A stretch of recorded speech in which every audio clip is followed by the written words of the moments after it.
I started out yesterday to discuss what the self means in Hindu philosophy, the principle tat tvam asi, that art thou, meaning that the self is the basis of all being, and being is not something into which we come, but out of which we proceed. In popular language, we say, I came into this world, as if you came from somewhere else altogether, from outside. But you don't. You come out of this world, just in the same way as the leaves come from the tree. And so in that way you are an expression of it, and the self meaning itself, self meaning identity, self meaning basis, ground, is what everybody fundamentally is. Then I went on to discuss the world as the self in the sense of the cosmos as the self, the great cycles of time in which, according to Hindu philosophy and mythology, the world is manifested and then again withdrawn. And now I want to go on to discuss the human world as the self. Well, now, there have in the known history of mankind been about 3 types of culture. We'll call them hunting cultures, agrarian cultures, and industrial cultures. The hunting culture seems to have been the earliest. And agrarian cultures arose when hunters learned to farm and therefore had to settle in certain places. And it was then that men built cities. And when we pass from the hunting to the agrarian culture, we notice 2 very important changes occur. In the hunting culture, every man is expert in the whole culture. That's because he spends a good deal of time alone in the forests or on the hills. And so he has to know how to make clothes, how to cook, how to build, how to fight, ride, and all those things. But as soon as people become settled in cities, we get a division of labor, because it's obviously more practical when you're all living together for some people to specialize in some things and some in others. The other important difference is the difference of religion between the hunting culture and the agrarian culture. The religious man of the hunting culture is generally known as a shaman, S-A-H-A-M-A-N. And a shaman is a kind of weird individual, and I mean weird in the ancient sense of the word, not queer, but weird in the sense of magic, because he is a person of a peculiar type of sensitivity who finds initiation into the shaman role by going off by himself for a long time into the depths of the forests or the heights of the mountains. And in that isolation, he comes in touch with a domain of consciousness which is known by all sorts of names: the spirit world, the ancestors, the gods, or whatever. And his knowledge of that world is supposed to give him a peculiar powers of healing, of prophecy, of magic in general. The thing that you must note, though, about a shaman is that his initiation is found by himself. He does not receive initiation from an order or a guru. On the other hand, the religious man of the agrarian community is a priest. And a priest is almost invariably an ordained person. He receives his power from a community of priests or from a guru. In other words, from tradition. Tradition is all important in the agrarian community. Now then, reasonably enough, the first communities are stockaded enclosures. They are made of palings. And so we speak of people being within the pale and beyond the pale. And because the word paling we still use in fencing, and you know that the Spanish for a tree is palo. So here is a primitive stockaded community. And as often as not, this community will settle at a crossroads for obvious reasons. Where roads cross, that's where people meet. And so it's liable to have 4 gates and these crossing main streets. And that immediately establishes 4 divisions of the city.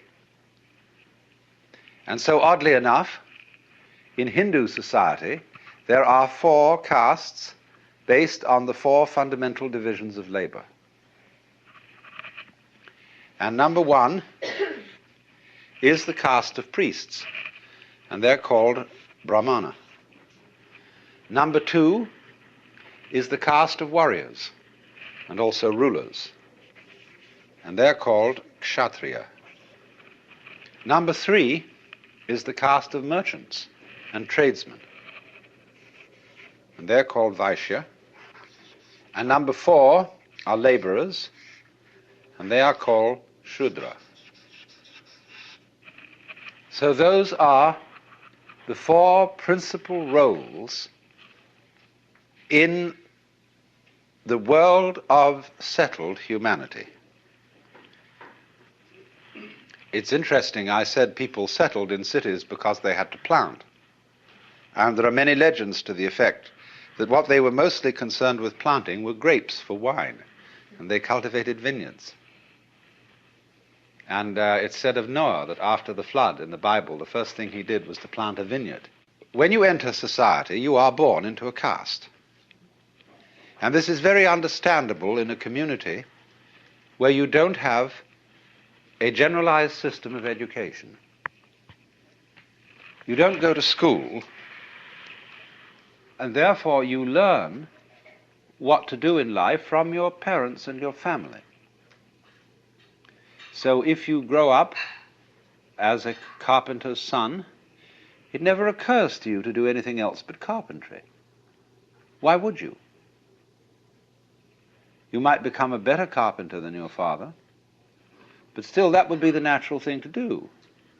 It's only when one is exposed to school and then the people begin to talk about, well, what do you want to be in life? That people get the idea that they might be anything. So if this sort of way of life is natural to you, you don't find it particularly objectionable. Of course, all kinds of weird complications and rituals and prohibitions grow up in the course of time that can make this system very cumbersome, as it has been until quite recently in India. Then what happens is this. You go through an evolution in your development in this community, which has first of all the stage called brahmacharya, studentship or apprenticeship. After that you enter the stage of grihastha, meaning householder. And a householder has 2 duties. One is called artha, A-R-T-H-A, and the other kama, K-A-M-A. Artha means the duties of citizenship, partaking in the political life of the community. Kama, K-A-M-A, means the cultivation of the senses, of aesthetic and sensual beauty. And therefore kama includes the art of love the arts of beautification, of dress, of cooking, and all that kind of thing. So that the Kama Sutra is the scripture about love. Kama, in a sense, means passion, and is the great Hindu manual of how to behave sexually. It's a book that every child ought to read on gaining puberty, so that he would get some sense of how to make love without being a mere baboon. Then there is also the Artha Shastra, and that is the scripture about rulers and the way of the Kshatriya caste.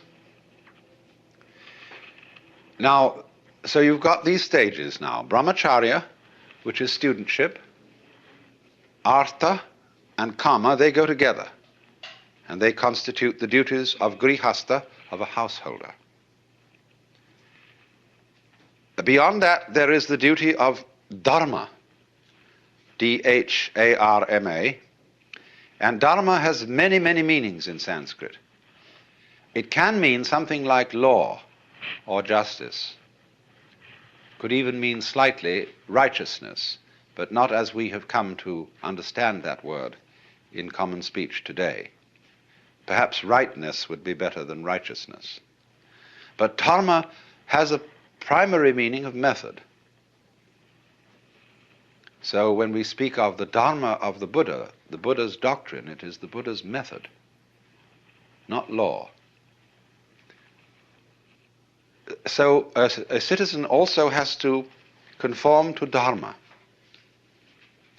and that is to say, to ritual and ethical and moral game rules for the community. But now, when in the course of time he has established his household, he has taught his oldest son to take over the governorship of the household, the father, or for that matter, mother, may enter into a new stage of life altogether, which is not grihastha, but is called vanaprastha, and that means forest dweller, as distinct from householder. Now you see what's happened. We've gone full cycle. We came out of the forest as a hunter, we settled in a community, and indulged in what is called in Sanskrit loka sangraha. Sangraha means upholding, loka, the world. Upholding the world game. And that is everybody's dharma or duty. Dharma can also be translated duty. And svadharma, SVA in front of dharma, means your own duty, or better, your own function, which we would translate into English as vocation. So everybody's caste work is his svadharma, and of course these castes are subdivided into various other kinds of specializations. When you have fulfilled your svadharma, you go into the vanaprastha stage. Now, anciently that meant that you actually did go out into the forest, and you became, of all things, it's called a shramana in Sanskrit. S-R-A-M-A-N-A. And it is thought that that is the word shaman.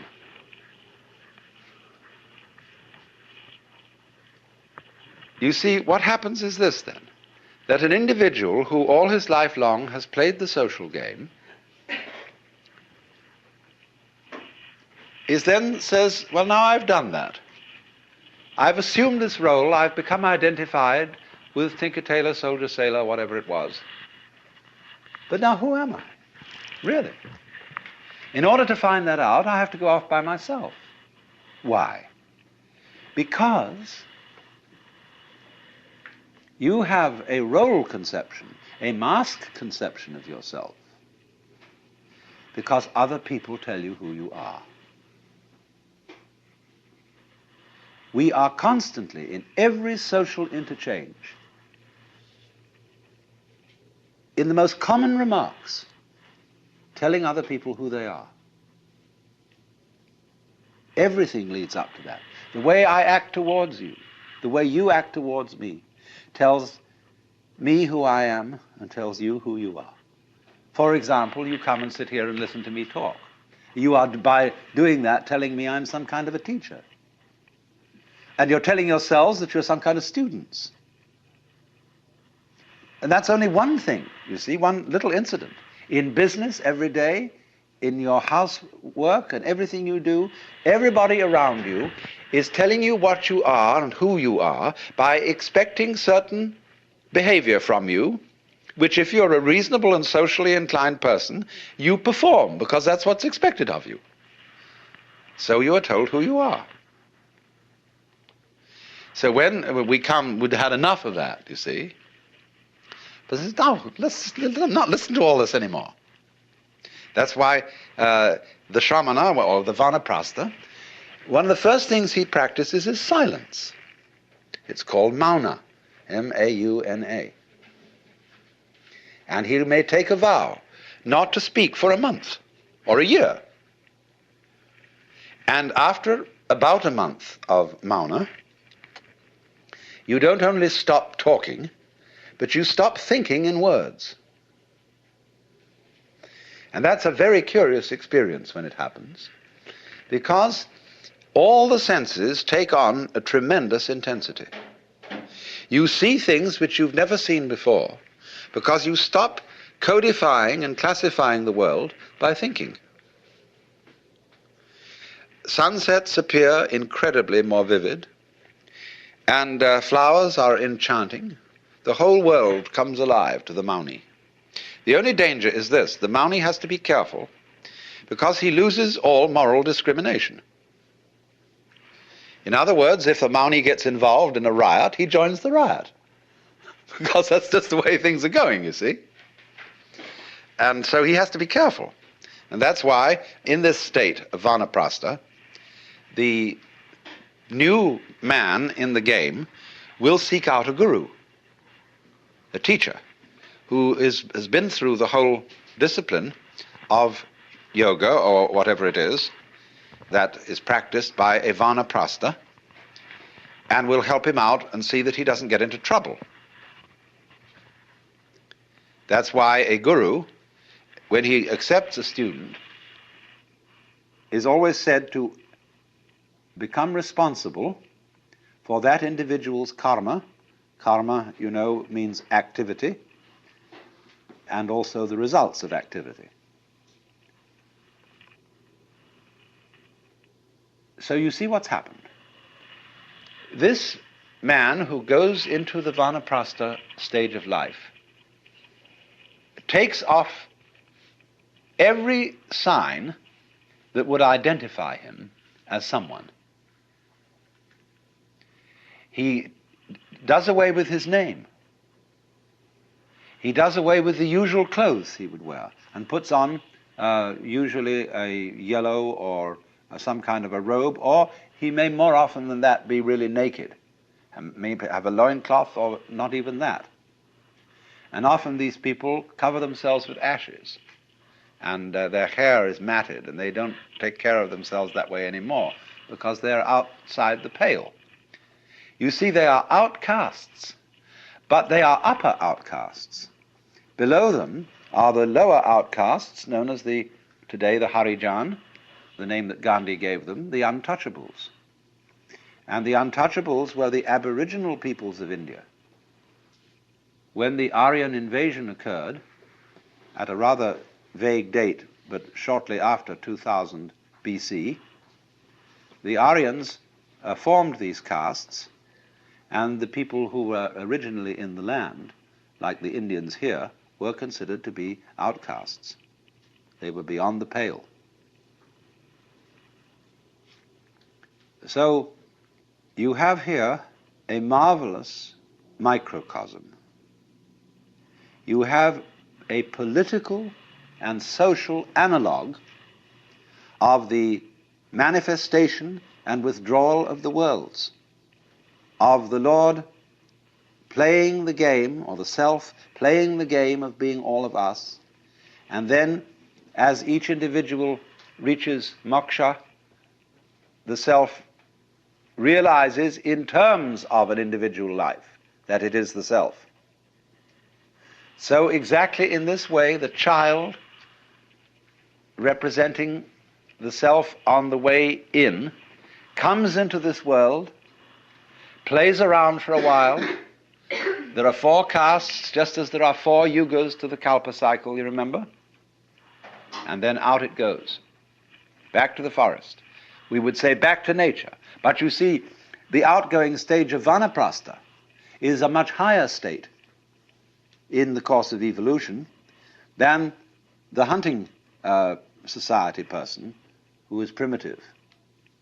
He isn't simply going back to where he came from. He's spiraled. He's come round to an equivalent position, but at a higher level. And what he has gained in the interim is self-awareness. I mean that too in the ordinary sense when we speak of self-consciousness. See, it's not much fun to be happy and not know it. We need a certain resonance. Self-consciousness is an echo in our heads, an echo of what we do, but wouldn't be aware of doing it if there wasn't an echo. When you see yourself in a mirror, that mirror is a visual echo of your face. And that's why in a room such as this, it's a very comfortable room for me to talk in, because it has resonance. And so self-consciousness is neurological resonance. Now you know how troublesome resonance can get if it's not properly worked out. You can get echoes that just won't stop. So you go into a great cave somewhere and you say, "Hi!" It says, "Hi, hi, hi, hi, hi, hi, hi, hi, hi, hi, hi, hi, hi, hi, hi, hi," all off in the distance. See? That's very confusing. Now that's the sort of snarl that self-consciousness can get into, and we call it anxiety. When I keep thinking, did I do the right thing? In the course of some performance, if I'm constantly aware of myself in a kind of anxious, critical way, my resonance becomes too high. And so I get confused and jittery. But if you learn that self-consciousness has limits, that self-awareness cannot possibly enable you to be free of making mistakes. You can learn to be spontaneous in spite of being self-aware and enjoy the echo. So what happens, that having developed self-consciousness through education, through work with other people, having developed all the disciplines of the culture, the Vanaprastha then becomes again as a child. But then, you see, he has what Freud says the child has from the beginning. Freud called it the oceanic feeling. And the oceanic feeling is the sensation of being one with the universe. The Vanaprastha gets that back. But it's not a child's oceanic feeling, it's an adult's oceanic feeling, something which the psychoanalysts don't discuss. Because according to them, all oceanic feelings are regressive. But there is a mature oceanic feeling, as contrasted with the immature oceanic feeling of the child, which is as different as the oak is from the acorn. And so you can have this sensation, you see, of total unity with the cosmos, of the, shall I call it, expansion to infinity or contraction to infinity of your identity, without forgetting society's game rules with regard to you. In other words, it doesn't mean that you forget your address, telephone number, social security number, and the name you were given. You remember all that. And you can play that game when necessary. But you know it's a game. So, there is no way, as a matter of fact, of escaping from playing these games. And the only thing is that when you find out, you see, that you are thoroughly selfish, you inquire, what is the self that I love? What is this thing that I'm so interested in advancing and in protecting? And you look very closely into what you feel when you think you feel yourself. And you know what you find out? That yourself is everything that you thought was someone else, or something else. You have no knowledge of yourself, you see, except in relation to others. Self and other are as inseparable as back and front. There is no knowledge of self without the knowledge of otherness. There is no knowledge of the voluntary without the knowledge of the involuntary, of can without can't. So they go together. And that going together of self and other is non-duality. That's Advaita. That is the self with a capital S. So through self, one finds deliverance from self.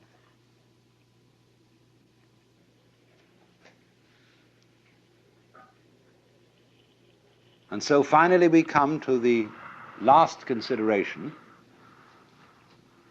which is the question, in what way and by what means can an individual who is under the impression that he is a separate individual, limited by and enclosed in his bag of skin, how can such a person effectively realize that he is deep down the universal self, the Brahman? This, of course, is a curious question. It proposes a journey to the place where you already are. Now, it's true that you may not know that you are there, but you are. And if you take a journey to the place where you are, you will visit many other places than the place where you are, and perhaps when you find through some long experience that all the places you go to are not the place you wanted to find, it may occur to you that you were already there in the beginning. And that is the Dharma, or method, as I translated that word, which all gurus, teachers of spiritual development, use fundamentally. They are all of them tricksters, but in the most beneficent sense of the word trickster. Why trickster? Because, do you know, it's terribly difficult, in fact it's impossible, to surprise yourself on purpose. And yet, to be surprised is a great thing. But you can't plan a surprise for yourself. Somebody else can do it for you. And that is why so often a guru or teacher is necessary in this process. But let me say right from the start that a guru, there are many kinds of gurus. First of all, among human gurus, there are square gurus and there are beat gurus. There are gurus like, well, let's say a great Zen master today. Let's take Oda Roshi at Daitokuji, who is a square guru and a very good one. But you go through regular channels. Then there is a guru like Mr. Gurdjieff, who is a rascal guru, who leads you in by means that are very, very strange indeed. Then there are gurus that are not people. The gurus may be situations, a certain kind of problem or encounter. Even a book can to some extent be a guru. A friend can be a guru. I've often thought of writing a story about a man who is some sort of guru seeker and potential yogi, who goes one day into an automat and sits down at a table where there is another fellow, and he sort of thinks that this man looks wise, and he projects onto him the idea that he is a guru. And he says, "I feel there's something special about you." And the man says, "Oh, really? Really, actually, there's nothing special about me. I happen to be an insurance salesman." And this other fellow says, "Isn't that fascinating how modest he is?" And then I want to develop this story step by step.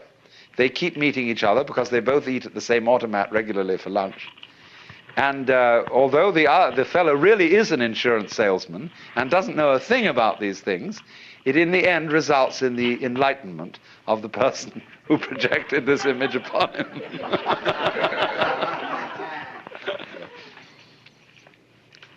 So there are, as I say, many kinds of guru. But the problem of the guru is to show the inquirer in some effective way that he already has what he's looking for.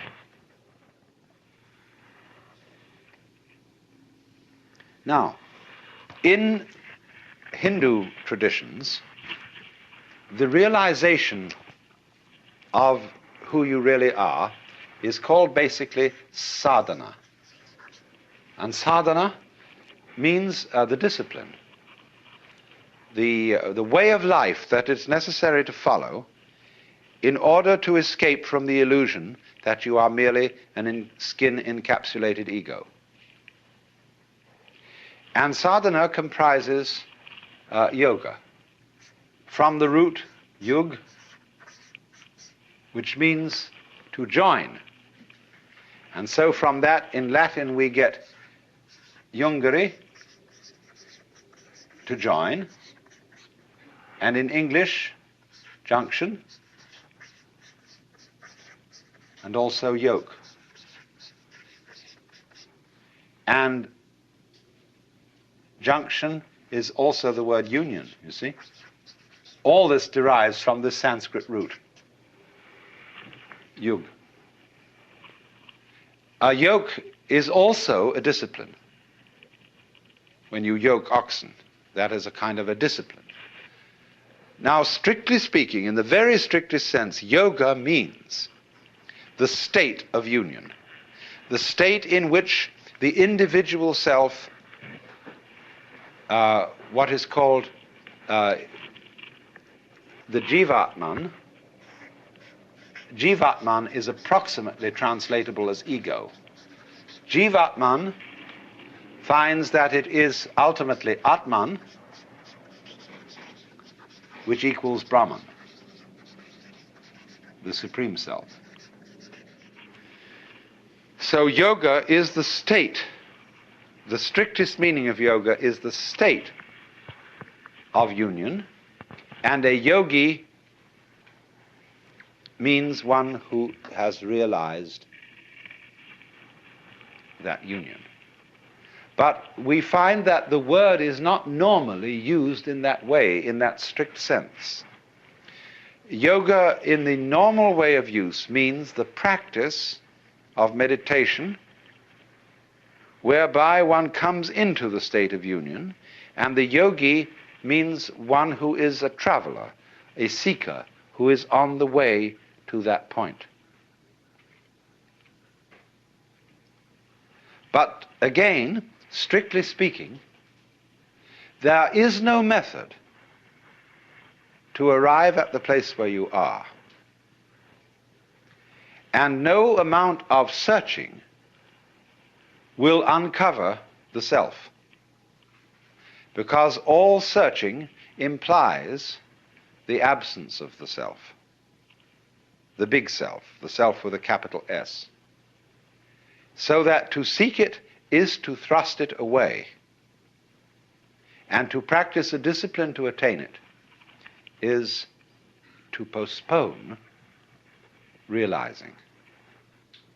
There is a famous Zen story told of a monk who was sitting in meditation, and the master came along and said, "What are you doing?" He said, "I'm meditating to become a Buddha." Whereupon the master picked up a brick that was lying nearby and started polishing it, rubbing it. And the monk said, "What are you doing?" He said, "I'm rubbing this brick to make it a mirror." He said, "By no amount of rubbing could you ever make a brick into a mirror." The master replied, "By no amount of zazen could you become a Buddha." Zazen means sitting meditation. They react very badly to this story in modern-day Japan. Anyway, what is important, you see, quite radically here, supposing that I say to you, each one of you is really the great self, the Brahman. And you say, well, all you've said up till now makes me fairly sympathetic to this intellectually, but I don't really feel it. What must I do to feel it really? My answer to you is this. You ask me that question because you don't want to feel it really. You're frightened of it. And therefore, what you're going to do is you're going to get a method of practice so that you can put it off. So that I can say, well, I can be a long time on the way getting this thing. And then maybe I'll be worthy of it after I have suffered enough. See, because we are brought up in a social scheme whereby we have to deserve what we get. And the price that one pays for all good things is suffering. But all of that is precisely postponement, because one is afraid here and now to see it.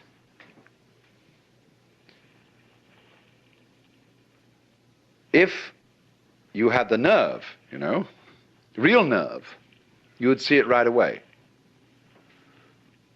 Only that would be, when one feels you shouldn't have nerve like that.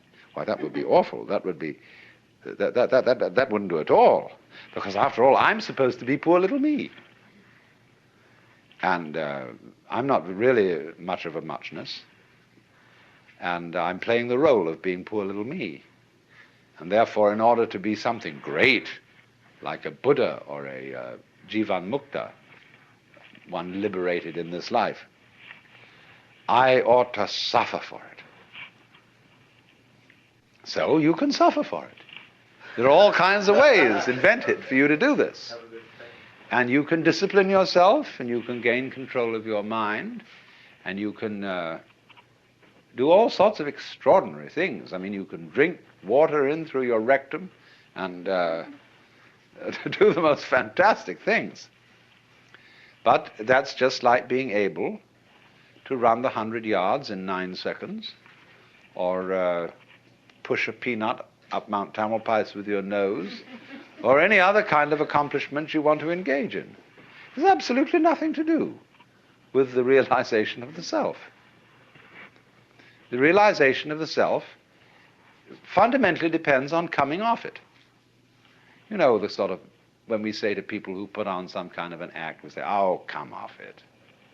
And some people can come off it. They laugh and say they suddenly realize, they were making fools of themselves, and they laugh at themselves and they come off it. So in exactly the same way, the guru, the teacher, is trying to make you come off it. Now, if he finds he can't make you come off it, he's going to put you through all these exercises, so that you'll, at the last time, when you've got enough discipline, and enough suffering, and enough frustration, you'll give it all up and realize you were there for the beginning and there was nothing to realize. But the guru is very clever. He says, all right, if this is the way you have to go, this is the way you have to go. You asked for it. You came to me, I didn't invite you, you see, the guru says. You came to me and said, I want to learn yoga. Well, he said, yoga is union. You're tattvamasi, you know, you're that. Well, no, you say, I'm sorry, I don't understand that, because I only get it intellectually, I don't feel it. Oh, he says, you're one of those. So I see, I've got to satisfy you. The customer is always right. No? I've got to give you all this work to do, because you can't see directly that this is so. But he's looking at you in a funny way, you see. The guru is always saying to you, you know, what are you doing? What's your game?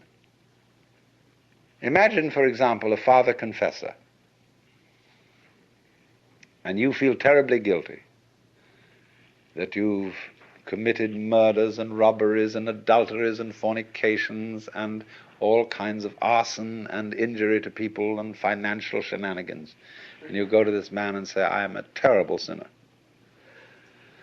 Oh, he says, really? He said, I have murdered somebody. He says, how many times?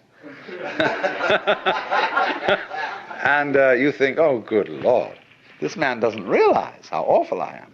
And you recite all these things. He's perfectly calm. And then you say to him, well, you don't seem to be very shocked. Well, he said, you haven't confessed any serious sins. He said, what do you mean by a serious sin? Well, he said, what do you think? Well, I don't know. I just feel wrong.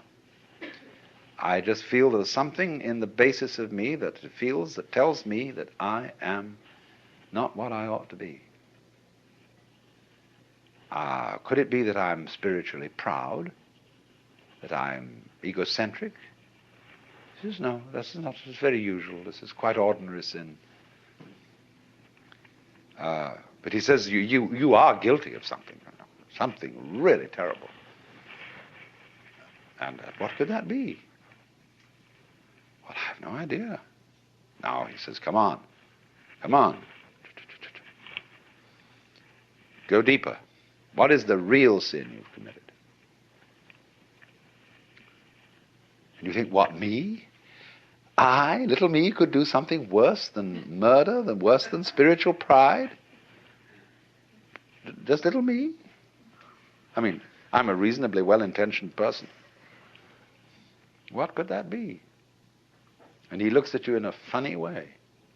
He says, you know.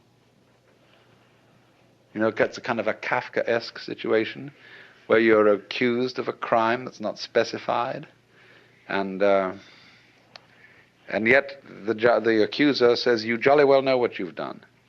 Of course, we can't mention it. Because, you know, it's like those laws that are on the books in the state of California and several other states where people are accused of the abominable crime against nature. Nobody knows what it is. I mean, it can't be mentioned. It's too dreadful to be talked about. So this guy does the same thing, but it's in a different dimension. You've done it. Now what did you do? See, the real crime is that you won't admit you're God. That's false modesty.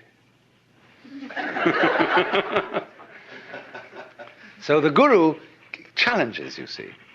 He challenges you. If you raise the question, he doesn't go out and preach in the streets and say, come on everybody, you ought to be converted. He sits down under a tree and waits. And people start coming around and they offer him propositions. He answers back. And he challenges you in any way that he thinks is appropriate to your situation. Now, if you've got a thin shell and your mask is easily dispatched with, he simply uses what we might call an easy method. He says, listen, Shiva, come off it. Don't pretend you're this guy here. I know who you are. And the guy sort of twinkles a bit and says, well, I guess you're right. But the people aren't like that. They have very thick shells. And so he has to invent ways of cracking them. So here is how it goes. To understand yoga, you need to get hold of a good translation of Patanjali, the Yoga Sutra. I don't know which is the best translation. There are so many of them. It says, it starts out, now yoga is explained. First verse. And the commentators say now has a special meaning because it follows from something else that you're supposed to know beforehand. That you're supposed to be, in other words, a civilized human being before you start out on yoga. We don't teach yoga to baboons. And so you're supposed to have been disciplined in artha, kama, and dharma. In politics, sensuality, and dharma, justice. And then you can start yoga. Then the next verse is yogas chitta vritti nirodha, which means yoga is the cessation of revolutions of the mind. In other words, you can interpret that at many levels. Chitta meaning consciousness, like a pool, like water, like a reflecting pool. If there are waves on that, it doesn't reflect, it breaks up all the reflections. So stop the waves on the mind, and it will reflect reality clearly. Get a perfectly calm mind. That's one meaning of it. Or another meaning of it is stop thinking. Eliminate all contents from the mind, all thoughts, all feelings, all sensations, everything. How will you do that? Well, it goes on to say you do it by certain steps. First of all, pranayama, which means the control of the breath. Pratyahara, which means preliminary concentration. Dharana, a more intense form of concentration. Dhyana, which is the same, dhyana is Sanskrit for Zen, and that means profound union between subject and object. And finally samadhi, which is way out. Now what's happening here? Control your mind, first of all by breathing.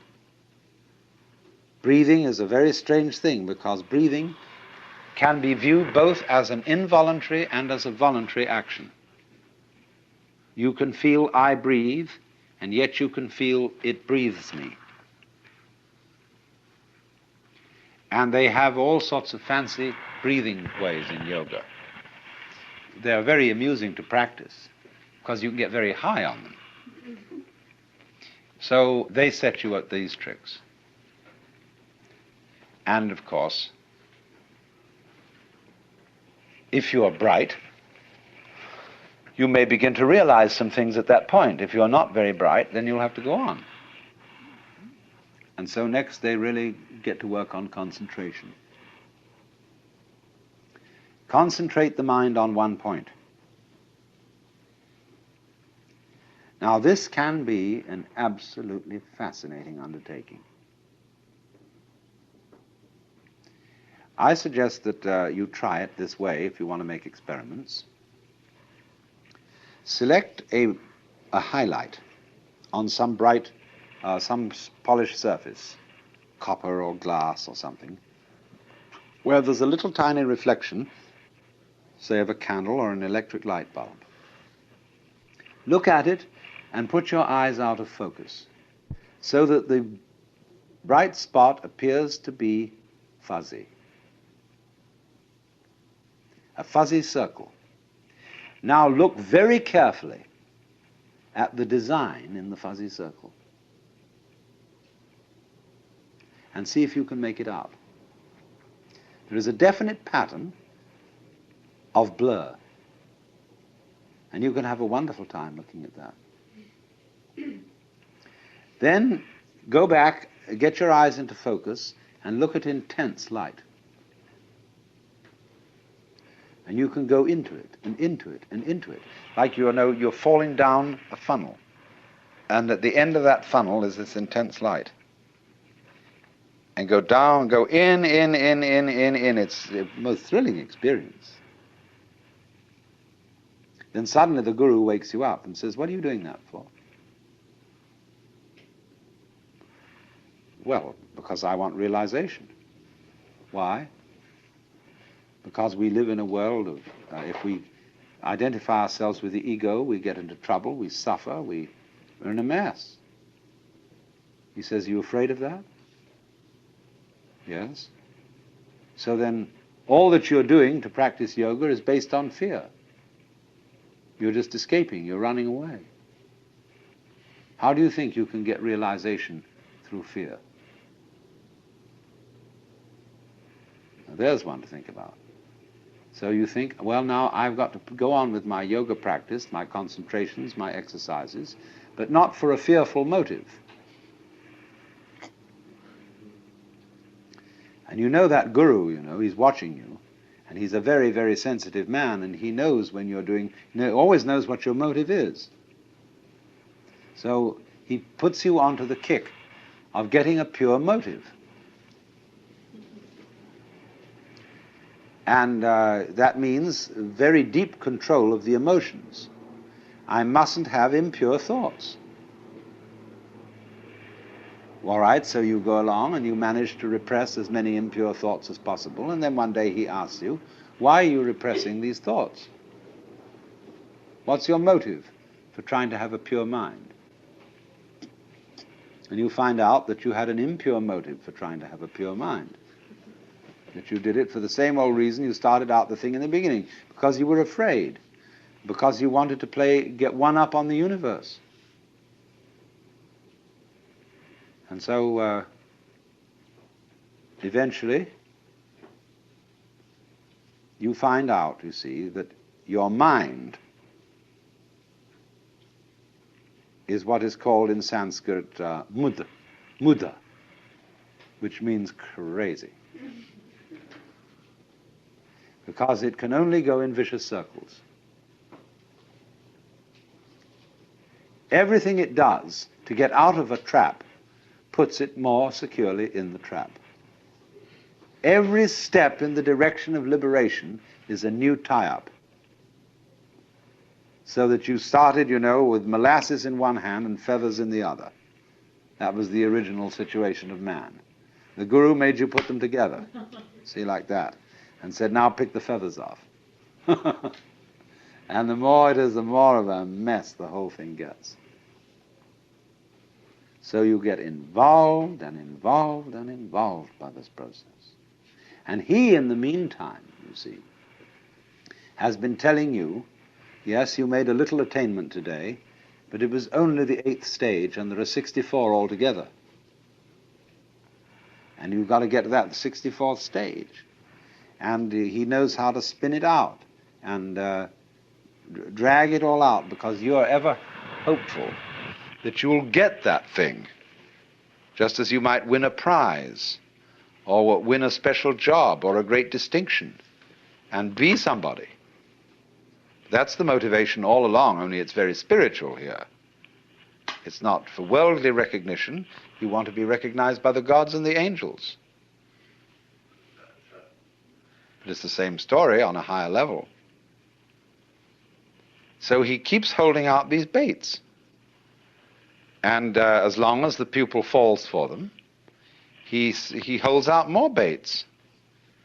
Until after a while, the pupil gets the realization that what he's doing is running faster and faster in a squirrel cage. That he's making an enormous amount of progress and getting nowhere. Like in Alice Through the Looking Glass, when the Queen says, here you have to run faster and faster to stay where you are. And so he impresses this upon you by these methods very thoroughly. And at last you find out that you, as an ego, as what you ordinarily call your mind, are a mess. That you just can't do this thing. You can't do it by any of the means that have been held out to you. You can concentrate, yes, you've acquired a considerable power of concentration by doing all this, but you find you're doing it for the wrong reason. And there's no way of doing it for the right reason. See, Krishnamurti does this. He's a very, very clever guru. Krishnamurti says to people, now look, there is nothing you can do to be liberated, because all your efforts in the direction of liberation are phony. They are based on your desire to boost and continue your ego, and that will never lead to liberation. All you can do, he says, is to be aware of yourself as you are, without judgment. See what is. But then, if you can do that, you have no further problem. But if you try to do it, you're in the same mess all over again. Gurdjieff played the same game in a different way. He said, the most important thing is self-remembering. Always at every moment be aware of what you're doing. Watch yourself constantly and never, never be absent-minded. So all day, when you know you pick up the piece of paper, you realize, I'm picking up this piece of paper. And I'm opening it inside, and so on. And I know I'm doing it this way, so I'm not asleep. Ordinary people, you know, pick up a piece of paper. In this way, we're really picking up the piece of paper. And so all these people are doing this, you know, watching all the time. Now, where do they land up? I've told this story millions of times, really. Excuse me, but it's very important. When they teach you in Japanese Zen how to use a sword, the first thing that the teacher says to the student is, now, if you're going to be a good soldier, you've got to be alert constantly, because you never know where the attack's going to come from. Now, you know what happens to you when you try to be on the alert. You think about being alert, and then you're a hopeless prey to the enemy, because you're not alert. You're thinking about being alert.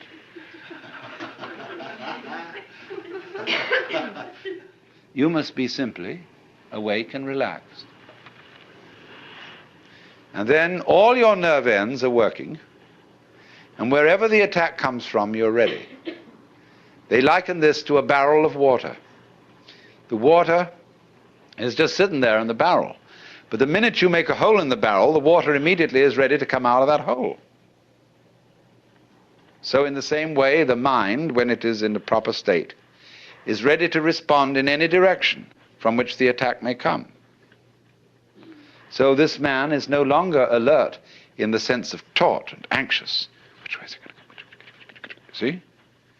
He's just sitting there, like a cat sits there. And the minute anything happens, it's right there, because it didn't have to overcome any set in a direction opposite to that from which the attack comes. If you're set for the attack to come from there, and it comes from here, you have to pull back from there and go there, but that's too late. So you sit in the middle, and you don't expect the attack from any particular direction. So in the same way,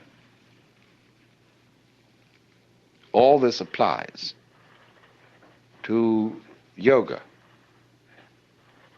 You can be watchful. You can be concentrated. You can be alert. But all that will ever teach you is what not to do, how not to use the mind. Because it'll get you into deeper and deeper and deeper binds. You have to let it happen. Just like you have to let yourself go to sleep. You can't try to go to sleep.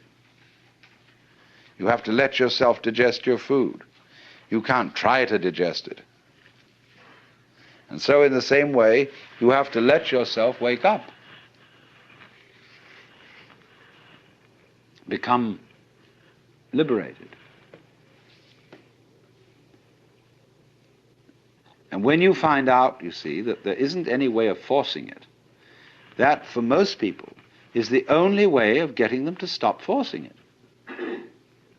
Because they won't believe when you tell them in the first instance, you've got to do this without forcing it.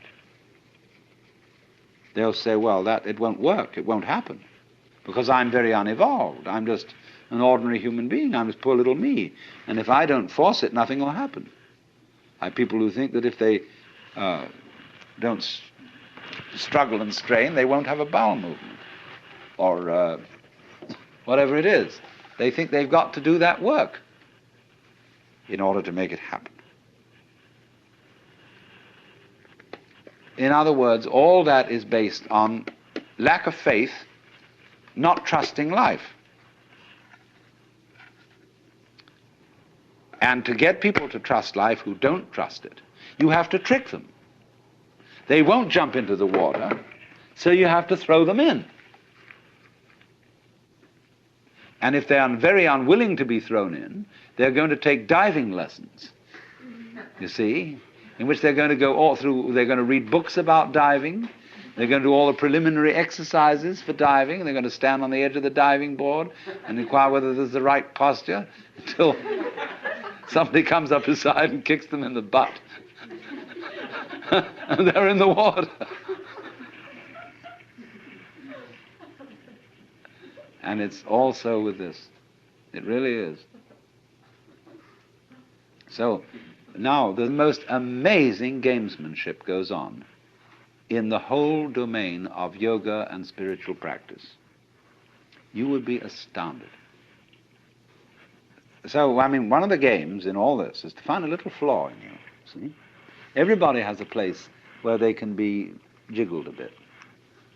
Something they're a bit ashamed of, and so they think, does this person really know my secret? He's not saying anything because he's polite, but does he really see through me and know that somewhere are the awful awfuls and that I'm a little bit upsettable? This is all part of religious competition. If you go to the Roman Catholics and you've studied, you've been psychoanalyzed, you see, they'll say, well, that's fine, but of course it's not nearly enough. I mean, that's all very well so far as it goes, but, or if you're a Roman Catholic and you go to a Buddhist outfit that's on a missionary basis, they'll say, yes, of course, through your Catholicism, you've learnt some of the basic virtues, but of course, Catholicism doesn't go anywhere near the heart of things, in that it doesn't have an elaborate system of meditation like we have. Then you go over to the Hindu school, and they say, yes, the Buddhists go to a certain point. They do attain a very, very high stage of realization, but there is nevertheless something higher than that, which they don't quite get. And you'll find this all round the world. Everybody claiming to have that little special extra essence which the others don't have. Now, why are they doing that? Are they all frauds? Are they all out to get you into their society? Sometimes, yes. But sometimes they're trying to see whether you fall for this, testing you out. This is upaya, skillful method. And if you become falling for that little extra special thing that's just supposed to be around the corner, no? Then they've got you. Or rather, you've got yourself in the mix. And you have to work at that and work at that and work at that until you find out that you were being made a monkey of. but you were being made a monkey of because you could be made a monkey of. You hadn't really arrived where you are.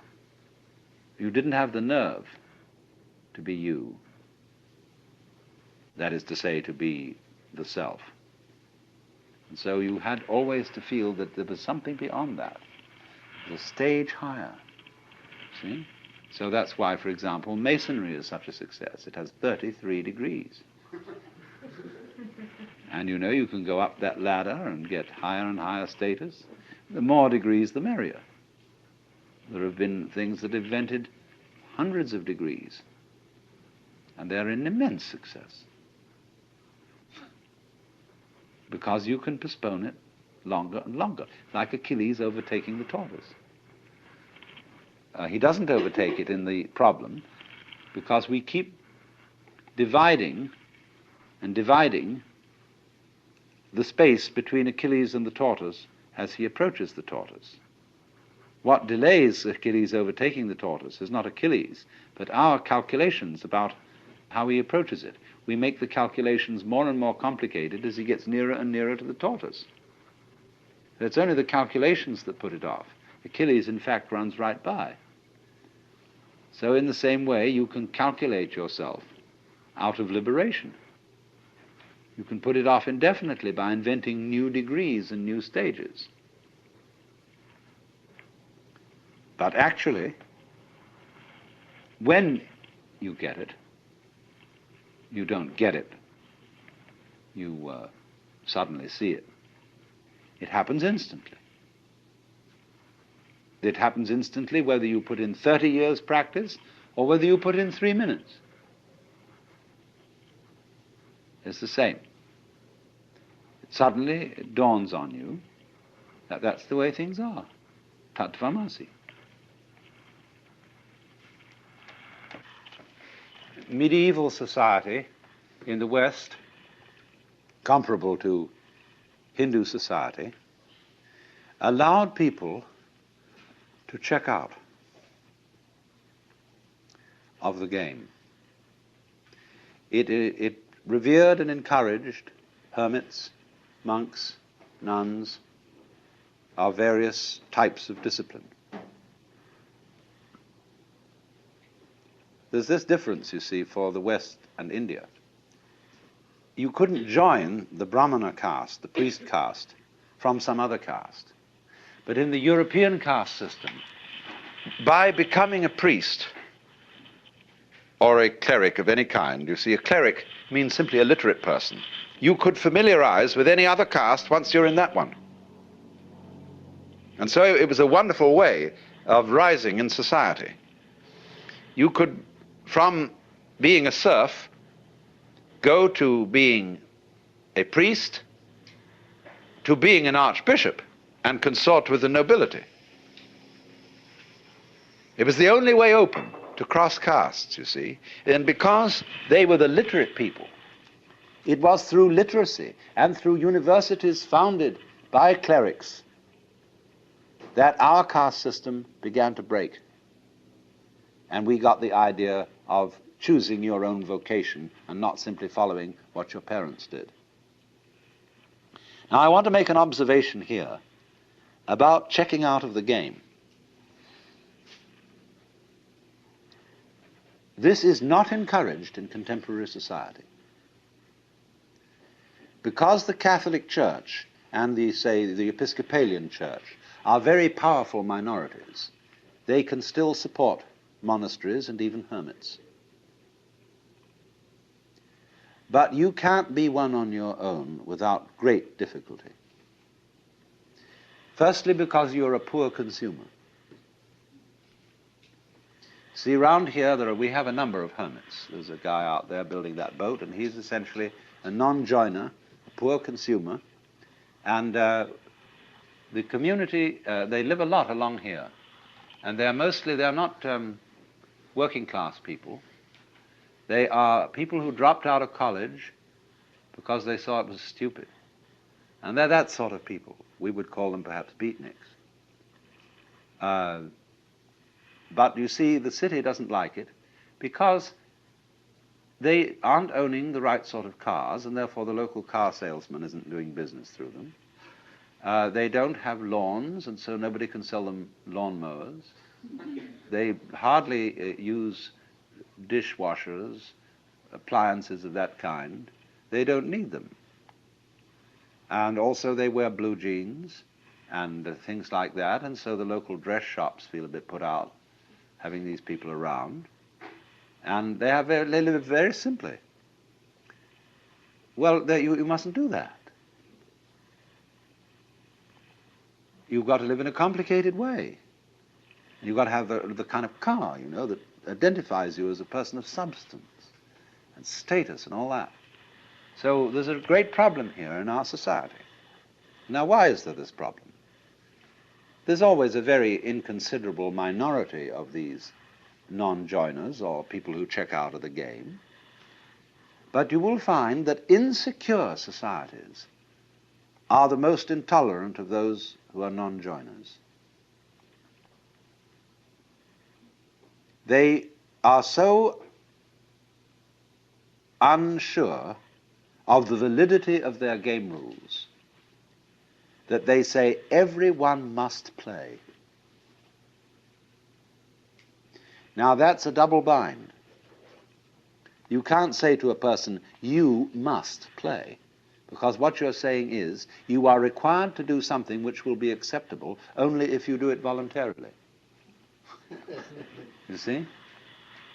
So everyone must play is the rule in the United States. And it's the rule in almost all Republican governments. I mean Republican in the sense of democratic. Because they're very uneasy. Because everybody is responsible. You mean you may try not to be and avoid it and say, oh, let the senators take care of it or the president. But theoretically, everyone's responsible. Now that's terrifying. See, it's all right when you know what's right.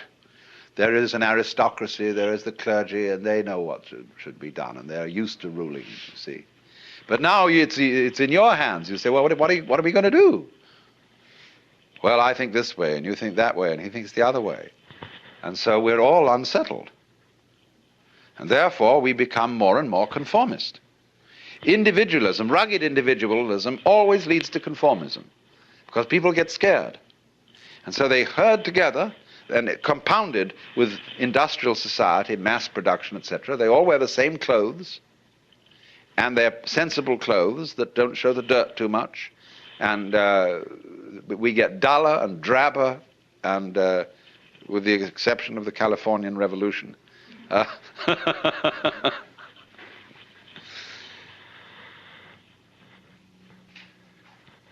So the reason for this is, in a way, that democracy as we have tried it started out on the wrong foot. You see, in the scriptures, the Christian scriptures, it says everybody is equal in the sight of God. Now that's a mystical utterance. That means that from the standpoint of God, all people are divine and are playing their true function. And that is something that is true on a certain plane of consciousness. But come down a step and try to apply the mystical insight in the practical affairs of everyday life, and what do you get? You get a parody of mysticism. You get the idea not that everybody is equal in the sight of God, but that all people are equally inferior. And that's why all bureaucracies are rude, why the police are rude, and why you're made to wait in lines and are obstreperous income tax individuals and all that sort of person. Because everybody's a crook. Everybody's equally inferior. See, that becomes the parody of democracy. And that kind of society, watch out for it. It turns in a quick click into fascism because of its terror of the outsider. Now, a free and easy society loves outsiders. In fact, it's a little bad for the outsider's integrity because he becomes a holy man, see? and people make salams and give him food and all that. They really take care of the outsider, because they know that man is doing for us what we haven't got the guts to do. That outsider who lives up there in the mountain is at the highest peak of human evolution. His consciousness is one with the divine. And great, just there is someone like that around. It makes you feel a little better. He has realized, he knows what it's all about. And so we need a number of those people. Even though they don't join our game, they tell us, you see, what you're doing is only a game. It's okay, I'm not going to condemn you, but it is only a game, and we up on that mountaintop are watching you. We love you, we have compassion for you, and but excuse please, we aren't going to join. So that gives the community great strength, because it tells the government in no uncertain terms that there's something more than government. That's why wise kings kept not only priests but court fools. The court fool is much more effective than the priest, to remind the king that after all he's human. And you know how in Richard II, where the fool is called the antic, the king says, "Within the hollow crown that rounds the mortal temples of a king keeps death his watch." And there the antic sits, scoffing at his state and grinning at his pomp, allowing him a little time to monarchize, be feared, and kill with looks. And then at last comes death, and with a pin bores through his castle wall, and farewell, king. See, always this reminder of the priest or of the antic to the royalty, to the government. You are going to die. You are mortal. Don't give yourself airs and graces as if you were a god. As king, you are only a representative of God. And there is a force, there are domains way, way beyond yours and way, way higher. But it's very difficult for a Republican government to realize that, because it's insecure. And therefore, in our present world, you cannot abandon nationality without the greatest difficulty. People who try to abandon nationality get constantly deported from one place to another. You must belong to this thing, as Thoreau put it. However far into the forests you may go, men will pursue you and compel you to belong to their desperate company of oddfellows.